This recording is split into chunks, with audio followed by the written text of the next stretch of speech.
You ever have one of those moments where your heart drops before your brain even catches up?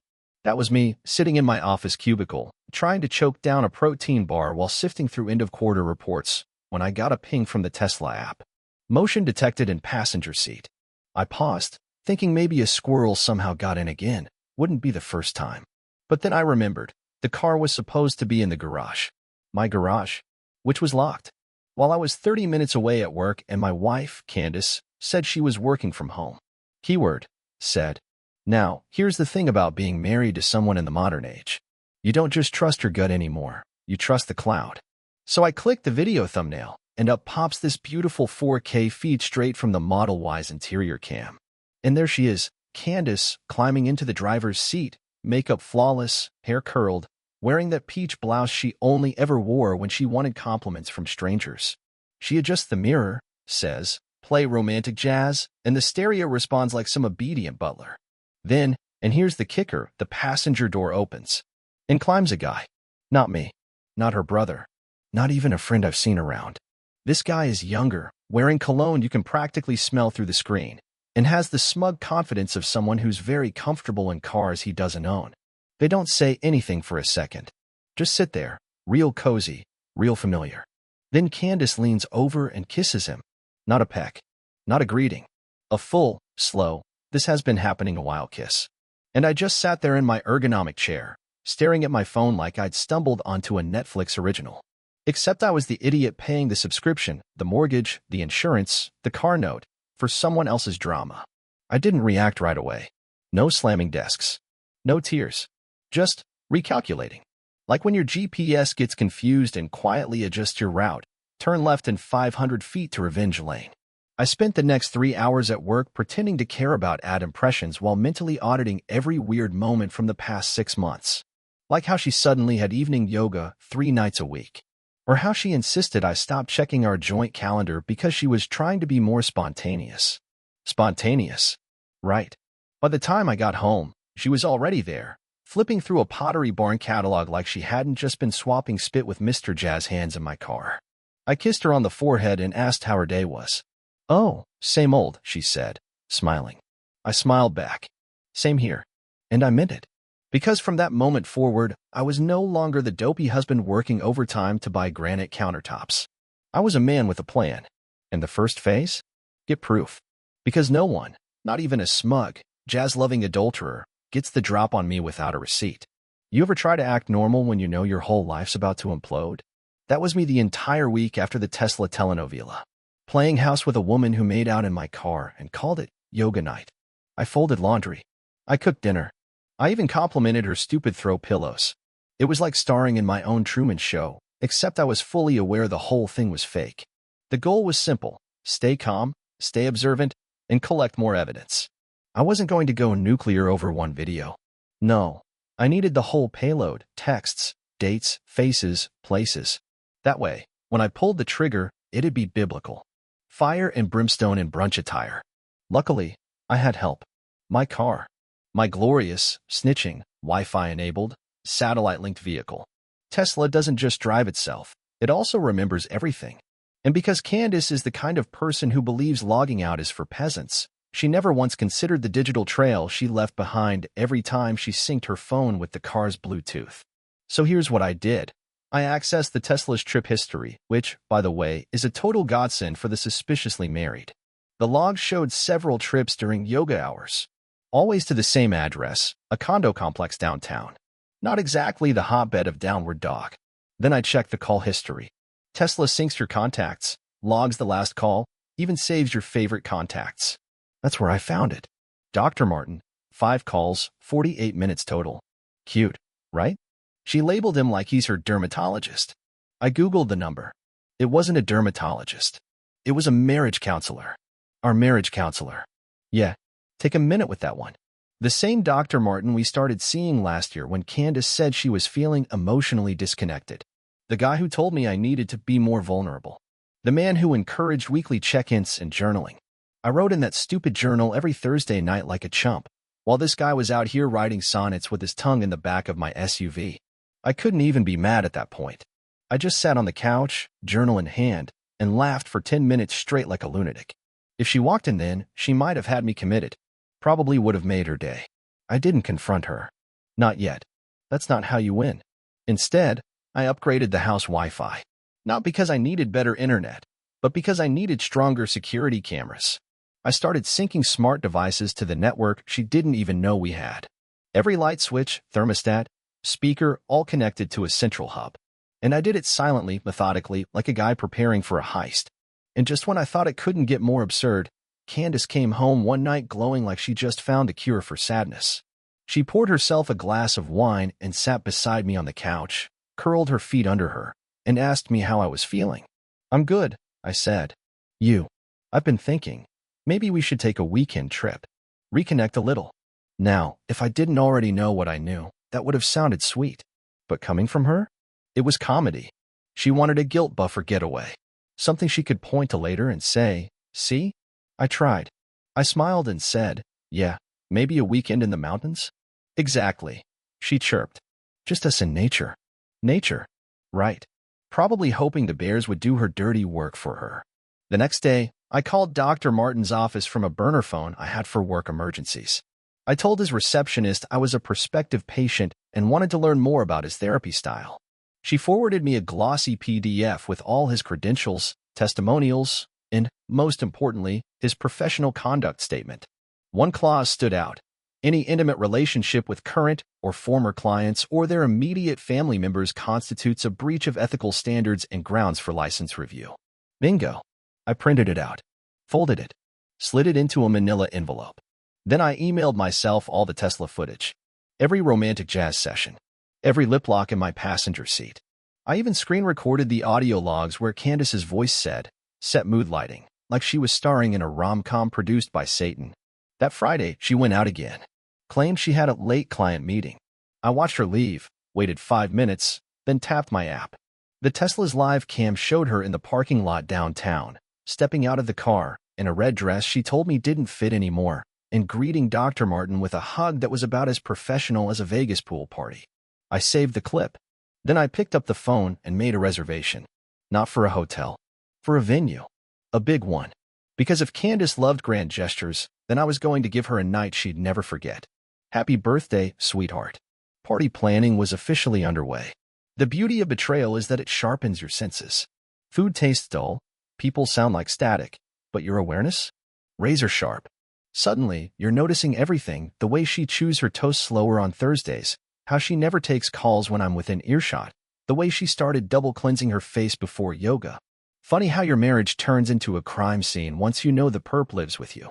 By now I had everything. Tesla footage, Bluetooth logs, trip records, and a verified timeline of sessions between Candace and Dr. Martin that had nothing to do with cognitive behavioral therapy. I even had the receipts to prove it, all those Apple Pay transactions she never thought I'd notice. That little icon showing she bought wine, chocolates, and, wait for it, a silk tie from Nordstrom Rack. I don't wear silk ties, but I knew a smug therapist who did. Still, evidence means squat unless it's weaponized correctly. My goal wasn't confrontation. That's what amateurs do. I wanted maximum effect, surprise, humiliation, and a splash of poetic justice. So I did what every rational, totally not emotionally destroyed man would do. I threw her a birthday party. Not just any party, though. This was to be the event. A curated, catered, invitation-only act of vengeance. Planning began like any other suburban gathering. I emailed invitations, booked a venue, and called in favors. Candace had a milestone birthday coming up, big enough that her coworkers, gym friends, and extended family would want to show up. I framed it as a surprise celebration hosted by the loving husband. People ate it up like free hors d'oeuvres. Meanwhile, I ran recon. Every day while she went to yoga, I used the time to test the AV equipment at the rented event space, a nice little wine bar downtown with a private room and a 150-inch projector screen.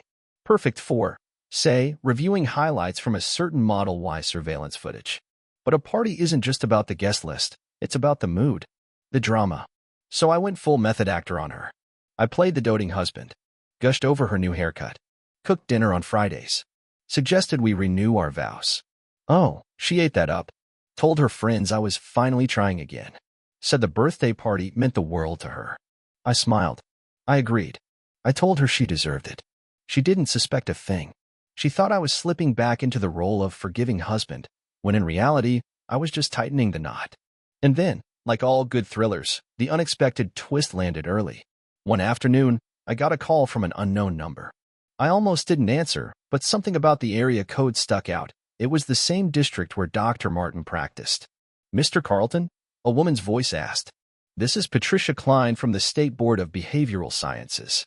Do you have a moment?" Now, when someone from a state board calls you, and you haven't committed tax fraud or adopted 12 cats under someone else's name, you tend to listen. We received an anonymous tip about Dr. Daniel Martin involving a possible violation of professional ethics. Your name was referenced in connection with the matter. My pulse slowed. Is that so? Yes. Specifically, concerns regarding boundary violations with a client, or in this case, a client's spouse. Well, I said slowly, I'd be happy to cooperate. Have you and your wife, Candace Carlton, been clients of Dr. Martin? We have. Were you aware of any personal relationship between your wife and Dr. Martin beyond the therapeutic context? I paused just long enough to make it dramatic. Let's just say I'm planning to make that very public knowledge. There was a silence, followed by a professionally constrained cough.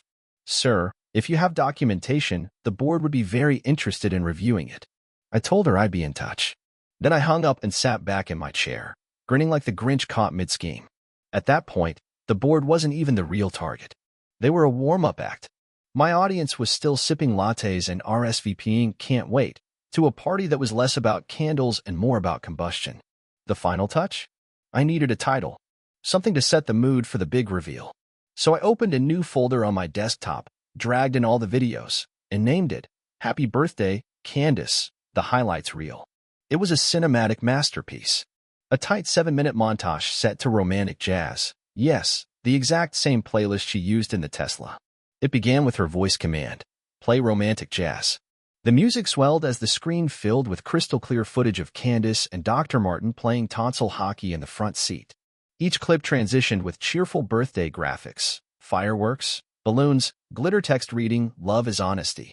By the time I added captions, timestamps, trip data, even the gas mileage from the romantic rendezvous, the file was perfect. Polished. Airtight. All that was left now was the timing. Her birthday was on a Saturday. The party started at 7, and I would be ready with a projector, a room full of friends, and a glass of wine in my hand. Not to toast her. To watch her world burn. Stay tuned. It only gets better from here. Let me tell you something about birthday parties. People don't remember the cake. They don't remember the canapes or whether the wine was Merlot or Malbec. What they remember is the moment the air shifts, when something happens that makes everyone freeze mid-bite and realize they've just become unwilling cast members in a drama. That was the night I gave my wife exactly what she asked for, attention. Except instead of candles and toasts, she got betrayal in high definition on a 150-inch screen, in front of a crowd who thought they were here to celebrate her. I had every detail mapped out. The wine bar's private room was perfect, warm lighting, rustic decor, and just enough room for 50 of Candace's closest. Her coworkers, her boss, her Pilates instructor, her college roommate, her book club friends who never actually read the books. And then, of course, her parents. Ah, yes. The future in-laws I'd politely tolerated for nearly 8 years. They thought I was the quiet, dependable one. The one who keeps her grounded. Joke's on them. I was the one holding the detonator. I arrived early, dressed to the nines, navy suit, black shirt, no tie, very guy who's about to ruin you in style. I brought my own laptop, HDMI cable, and backup flash drive just in case. Redundancy is everything when your marriage is the payload. People started arriving around 6:30. Hugs, chatter, clinks of glasses. Candace rolled in fashionably late, radiant in a champagne-colored dress that hugged her just right, like a woman who thought she was winning. She smiled big, kissed me on the cheek, and said, "This is amazing. You really pulled this off. You have no idea." I played the role, mingled, poured wine, gave a little speech thanking everyone for coming to support my incredible wife. The word incredible nearly choked me, but I swallowed it with a smile. Then came the big moment. Around 8 o'clock, I tapped my glass with a fork and got everyone's attention. "Thank you all again for being here," I began, standing in front of the projector screen. "I know birthdays are personal, but this year I wanted to do something really special, something honest, something candid, something that celebrates who we are beneath the surface." People chuckled. A few leaned forward.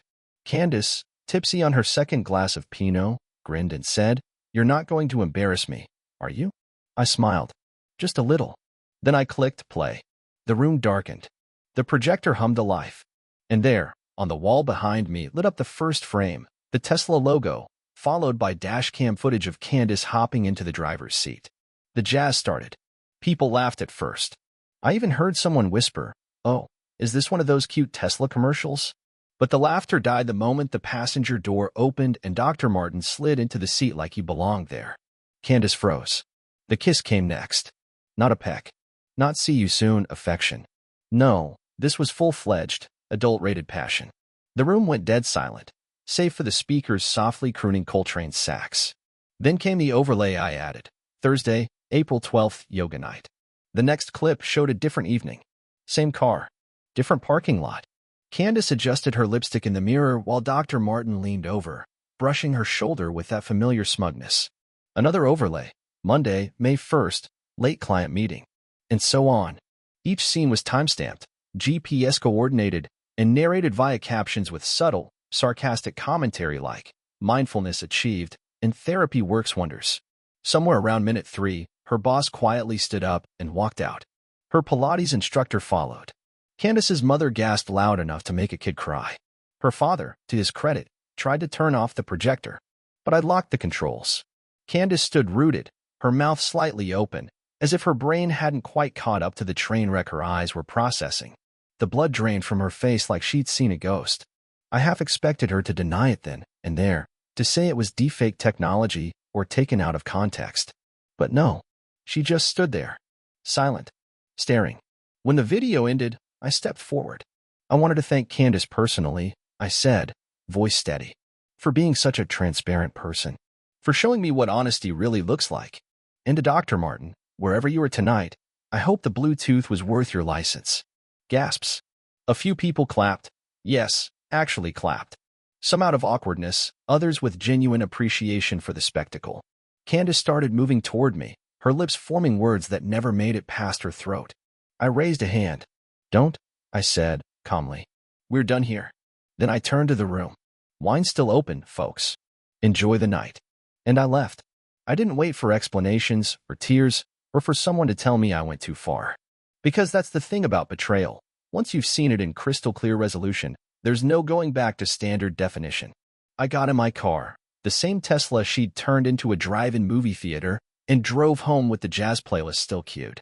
The irony was delicious. When I got home, I found her wedding ring on the kitchen counter, next to an untouched slice of cake and a half-drunk glass of Chardonnay. I deleted the footage from the projector, backed it up twice, and emailed a copy to Patricia Klein from the State Board, just in case Dr. Martin wanted to go private practice. The next morning, my inbox had 30 unread messages. Candace, her friends, her mother, and, of course, Dr. Martin himself. Subject line, "Please call me." Spoiler, I didn't. Let them sit in the silence they earned. Because some parties end with applause. Mine ended with deletion. It's funny, when you think about revenge, you always imagine the aftermath being this dramatic, chaotic fallout. People yelling, lawyers threatening, dramatic exits. But real fallout? It's a lot quieter. More awkward. Like the smell of burnt toast long after the fire's gone out. The morning after the surprise birthday party, I woke up to silence. No text from Candace on my actual phone. She knew I wouldn't answer. But I had a burner line, and let me tell you, that thing was lighting up like a Christmas tree in a house fire. First came the voice messages. 7 in total. Her tone changed with every one. The first was panicked. The second, indignant. The third was tearful. By the fourth, she was back to calm and collected, like she was a hostage negotiator trying to de-escalate a situation. The fifth was full-blown sobbing, as if her tears could reverse time. The sixth was her mother, asking me how I could do something so publicly cruel. And the seventh? That was Dr. Martin. "Mr. Carlton," he said, in his best therapist voice, like I was a client who'd missed an appointment. "I think we should have a conversation. I understand your frustration, but there are better ways to resolve things than public exposure. We're all adults." I played that message 3 times. Each time, I laughed harder. We're all adults. "Buddy, you made out with a client's wife in his car while encouraging him to work on his trust issues. I should have mailed you a copy of the video in a frame. Instead, I sent a single reply. To both Candace and Dr. Martin. One sentence. You wanted transparency, now you've got it. Then I blocked them both. I had other things to focus on, like the email I received from Patricia Klein at the Behavioral Sciences Board. She thanked me for the documentation, said the preliminary review had begun, and requested a formal statement. I didn't even have to write it fresh. I attached the same timeline I'd built for the party, added a brief narrative, see attached video evidence, and sent it off. By Tuesday, I got word that Dr. Martin was being placed under an ethics investigation. If they confirmed the relationship happened during our sessions, which it did, he could lose his license permanently. And that's if Candace didn't throw him under the bus first. Which, knowing her, she absolutely would. Candace couldn't handle traffic, much less consequences. The fallout was spreading. Her coworkers were gossiping like it was an Olympic sport. Her boss didn't even need to call me. The HR memo someone anonymously leaked said everything. Effective immediately, Candace Carlton is on unpaid leave pending review. Translation: they were hoping she'd quit before they had to fire her. She didn't, though. She clung on. Because narcissists don't go quietly, they go clawing and screaming that they were the victim all along. Meanwhile, I was rebuilding. No, not emotionally. That part? Surprisingly easy once you realize your marriage was basically a Netflix original destined to be canceled in season 2. I was rebuilding logistically, locking down the bank accounts, switching utilities out of her name, getting the legal separation rolling. I filed on grounds of adultery, of course. My lawyer was practically giddy. This is open and shut, she told me. And with what you showed me, you're going to walk away clean. She paused, then added, you really pulled a move with that party. I just smiled. She always loved the spotlight. At night, I slept like a king. Alone, in a bed that didn't smell like lavender shampoo and betrayal. I stopped checking the Tesla app for footage. I deleted her Bluetooth profile from the car. I renamed it Justice Mobile, because why not? A little on-the-nose humor never hurt anyone. But the best part? The emails. Oh, the emails. Apparently, someone at the party recorded the entire screening on their phone and uploaded it anonymously to a private drama subreddit. From there, it spread like wildfire. Within a week, it hit TikTok. Birthday Bash Breakup had 1 million views by Friday. Comment sections were ruthless. She deserves a Razzie for that performance. Who cheats with a therapist? That's like robbing your own lawyer. This guy's a legend. One of my favorites. Plot twist. The Tesla was more loyal than she was. But even that wasn't the real twist. No, the real twist came when I got a letter in the mail. Not an email. An actual, physical letter. Like we were back in 1995.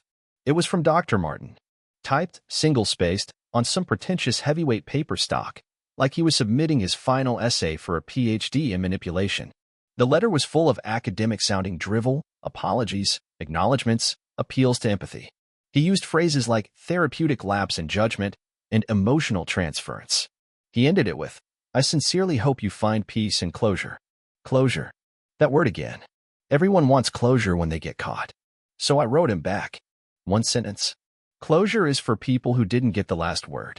Then I printed a copy of my reply, stapled it to his original letter, and mailed it back in the same envelope. Let them analyze that. Candace, for what it's worth, kept trying. She sent mutual friends to talk to me. She left handwritten notes in my mailbox. One night, she even showed up on the porch, mascara streaked, begging to talk. I opened the door, looked her square in the eye, and said, Tesla says you've already moved on. Then I shut the door. You know what they say, people treat you how you allow them to. So I stopped allowing. Let her sort through the ashes. I was already walking out of the smoke. You'd think once the party's over and the ashes settle, that's it. Game over. Roll credits. The cheater's exposed, the therapist's career collapses, the husband drives into the sunset with jazz still playing in the background. And honestly, that's how I thought it would end too. But life, in its infinite creativity, had one last scene left. It started with a letter. Not from Candace. Not from Dr. Martin. Not from any of the usual suspects. It came from a law firm. A wide envelope, discreet, formal. I opened it expecting some thinly veiled threat or legal tantrum about defamation or emotional damages. Nope. It was from a woman named Elaine Martin, Dr. Martin's wife. Yeah, he was married. The guy who had spent countless sessions advising me to reconnect emotionally and communicate vulnerably had a wife. A real, actual, legally bound spouse. And she'd seen the video. Apparently, one of the party guests, who'd recognized Martin from a wellness seminar, knew he was married and sent the footage to Elaine anonymously. And Elaine, bless her meticulous soul, decided to thank me. Yes, that was the letter. A thank you note. It read, in part, "While the public nature of your discovery was theatrical, I must admit, it brought to light something I would have never seen otherwise. For that, I owe you a debt. Enclosed is a little something to show my gratitude." I flipped the page. A check. Made out to me. $5,000. Memo line, Justice Fund. I laughed so hard I nearly dropped my coffee. Not just because of the absurdity of it all, but because this woman, this complete stranger, had more grace, awareness, and dignity in her penmanship than Candace ever did in our entire marriage. I didn't cash the check. I framed it. And I wrote back. Just 2 lines. "Elaine, you didn't know me anything. But damn, that was satisfying." I never heard from her again. Now, as for Candace, her descent wasn't as swift as Martin's, but it was steady. Her HR department opened a formal review, not just for the affair, but for potential breaches of confidentiality. Apparently, she'd mentioned therapy-related details during team meetings, and someone finally spoke up.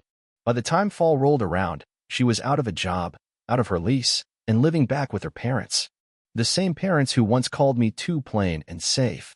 Now they just avoided eye contact at the grocery store. Every now and then I'd get updates from people we used to know. "Did you hear Candace tried to get a job at a wellness startup?" They Googled her. "She's doing some yoga certification course now. Unclear if actual yoga or code for new affair." And me? I moved out of the old house. Sold it for a profit, Tesla included, and upgraded to a place near the lake. Somewhere quiet. No Bluetooth ghosts. No lipstick on the dash cam. Just me, peace, and the occasional playlist that didn't make me want to punch a saxophone. Therapy? Yeah, I did it. With someone credentialed. Safe. Someone who didn't suggest more openness while plowing my wife in my own vehicle. I learned something funny in those sessions. Turns out, what I did, the party, the video, the cold delivery, it wasn't anger. It wasn't bitterness. It was clarity. My therapist called it boundary revenge. A way to restore balance when someone stomps all over your dignity like it's wet pavement. She said most people never get that moment. That line in the sand. But I got mine. In 4K. Do I regret it? Not for a second. You know, they always say revenge doesn't bring closure. That it's a hollow victory. They're wrong. It doesn't bring closure. It brings conclusion. Candace got what she wanted, attention. Martin got what he deserved, exposure. And I got exactly what I needed. The last word. And the best part? I never even had to raise my voice. Because in the end, the truth doesn't need to scream. It just needs a good sound system, a smart car, and the audacity to hit play. End of story. Subscribe to the channel